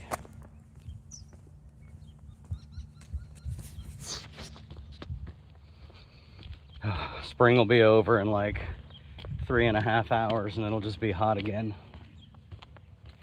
But I have to admit, man, this has been nice. I probably shouldn't keep my hat on my head so long. I'll tell y'all what, when I was in Army basic, when I was 17, between my junior and senior year of high school, they labeled me a profuse sweater. There was like 6 of us out of 60 that they literally labeled, like they wrote us down in a book and said, these 6 guys, we're gonna label as profuse sweaters. And what that means is, you know, in Army basic at that time anyways, in Fort Sill, Oklahoma, in the middle of the summer, dog days of summer, you had to carry around your canteen everywhere, 24/7. You were never, ever, ever without your canteen. And there were places to fill your canteen literally everywhere. And we had, because of so many heat-related injuries and dehydration-related injuries, we had these little books that we had to keep in our pocket, little teeny tiny spirals basically, where we had to document drinking a half a canteen. Was it a half a canteen per half hour? I think it was a half a canteen per hour. They wanted us to drink a minimum of a canteen an hour is what they wanted. But as far as what we had to document, what was like the bare minimum standard to me was like half a canteen an hour. But if you were one of the 6 profuse sweaters, then your number was higher and they checked your documents more frequently to make sure you were doing that. So anyways, I'm a profuse sweater. It gets just the slightest bit warm. 68 degrees and I'm doing something, I'm sweating head to toe. So the problem that comes from that is wearing hats like this. I mean, you can see where the sweat's coming through now.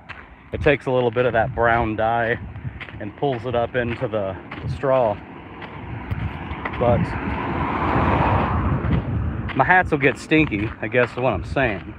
I have to be careful. It's just from wearing them for too long. Now, if I take them off frequently and kind of let them dry out and stuff, then they're fine. But the problem really arises, well, when you're a handyman and you're in Tucson and it's 108 degrees every single day for like 48 days straight, and you wore your hat on your head covered in sweat all day, every day for 48 days straight, you're gonna have a stinky hat. So I go through a lot of hats.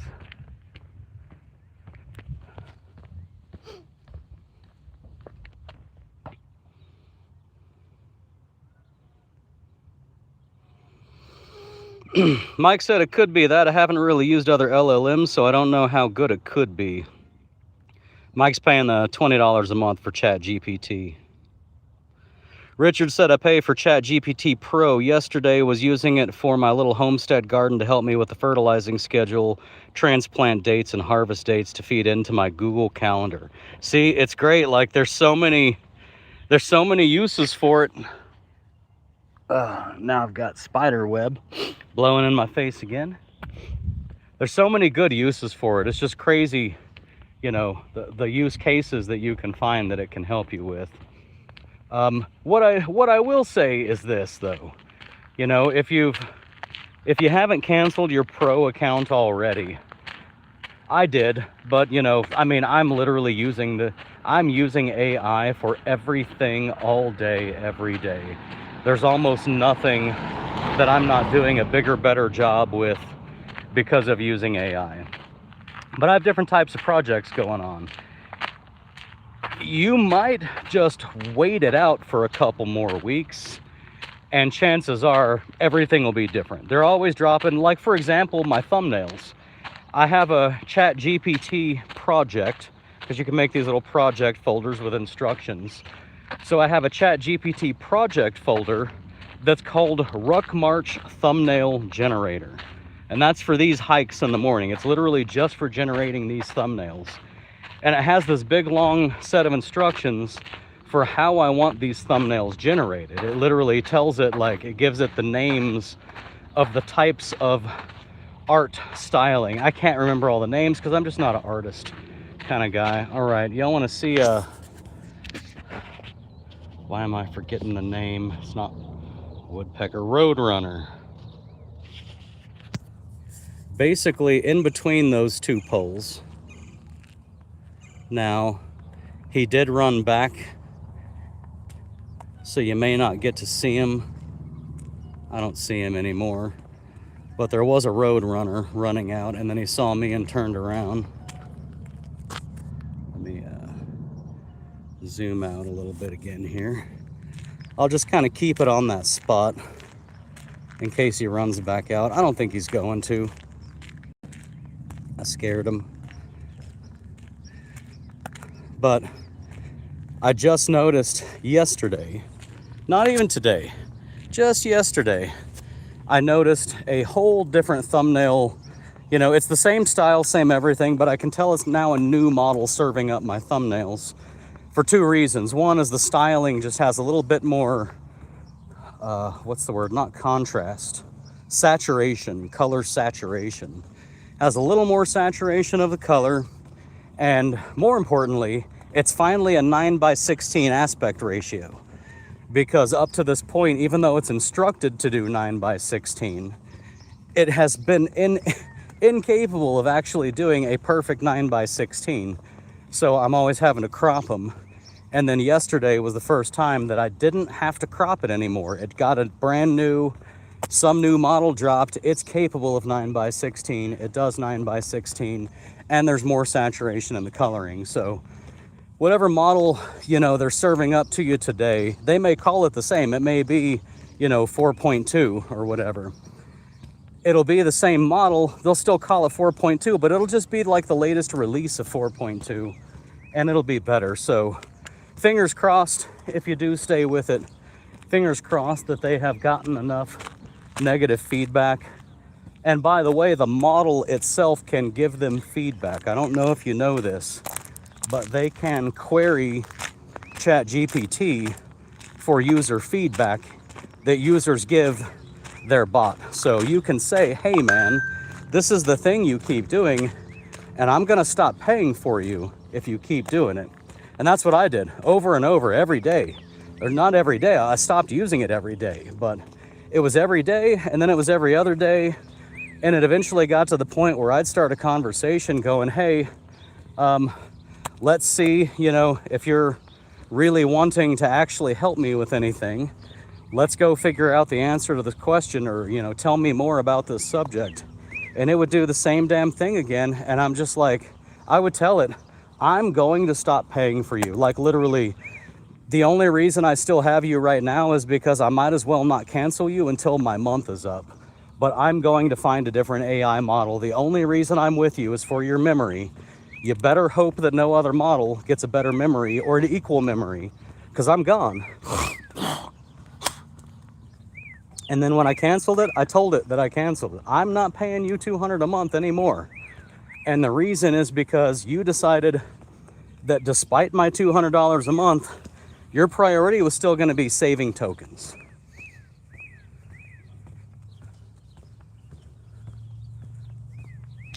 So maybe hold out for a little while longer, or just switch over. Man, Grok is amazing now. If you got Grok 4.2, specifically 4.2, not 4.1. I've heard 4.1 has stopped hallucinating, but when I was using 4.1, it hallucinated way too much. Switched over to 4.2 and it's done. It's gone, man. 4.2 uses multiple agents that all kind of debate with each other and converse with each other before giving you any answers about anything. So it's really, really good. Google, you know, Paul Dardeau feels that Google is really, really, really good, and I don't disagree. I just, like I said, I haven't specifically, I'm using it for some coding, but I'm not using Google at the moment for conversation.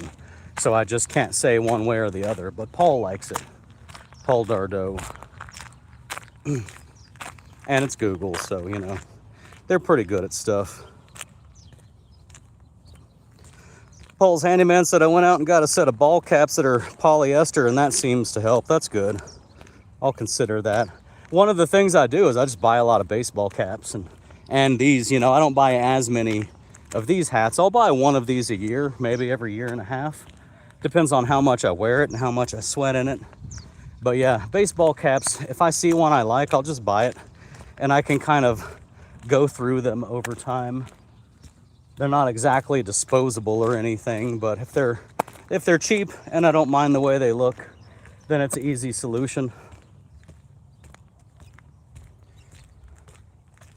Tomcat said, did AI put the caption to this live? Are you getting captions on this live as I speak? That's crazy. That's really crazy if you're getting captions while I'm speaking. What I'll say is, yes, YouTube will do its own captioning.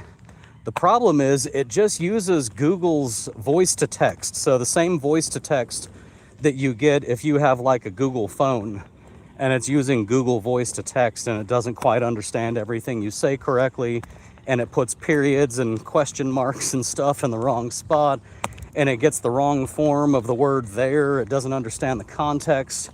That's Google voice to text. So if you're getting that right now, that's very cool that it's doing it live. I didn't think it did it live.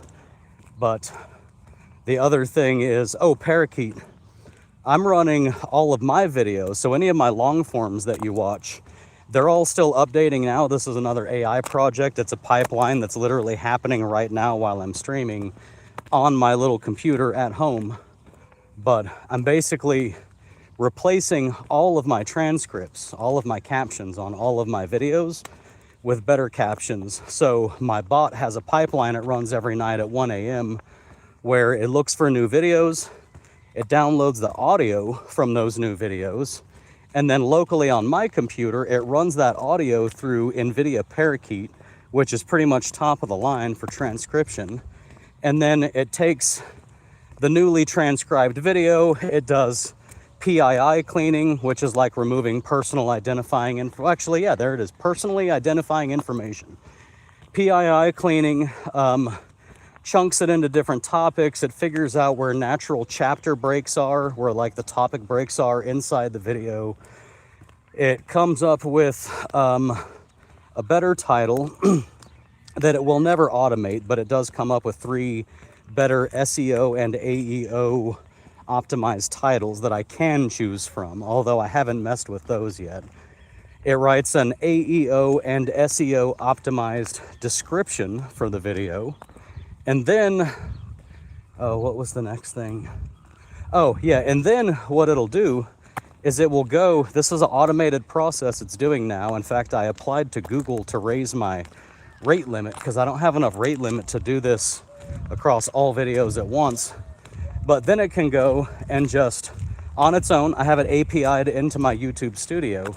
So after it does all of that and creates all these AEO and SEO optimized chapter titles and descriptions and all that, what it does after that is it goes straight into my YouTube channel and it actually starts updating them all autonomously without me in the loop.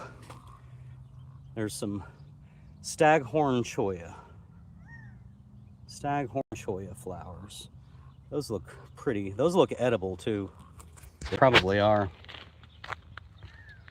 You know, one of many, many, many projects. I constantly, there's probably not a minute out of the day, even when I'm sleeping, that there isn't at least one AI doing something productive for me, taking care of work that otherwise, I want to say I would have had to do, but the truth is, I just wouldn't have done it. Like the project itself would not have been an option because I have too many other things to do. So it's expanding my reach. It's a force multiplier, I think is my favorite word for it. Oh, Tomcat said, sorry, I meant the title for the live. No, I came up with the title.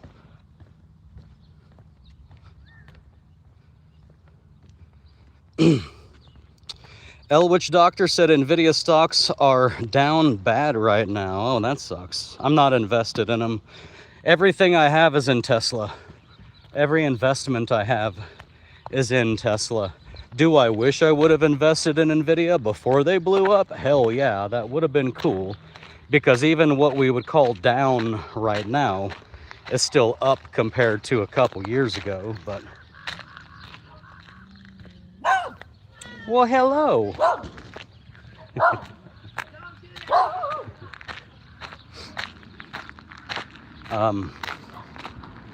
Yeah, everything I have is invested in Tesla, which even right now, Tesla's at like, what, 350, 360, down from 400. But I'm still over the long term. If you just go to my retirement account from when I started putting literally all of my retirement into Tesla, I'm more than double already. I've doubled if you just look at the total amount that I've put in and the total amount that I currently have based on growth.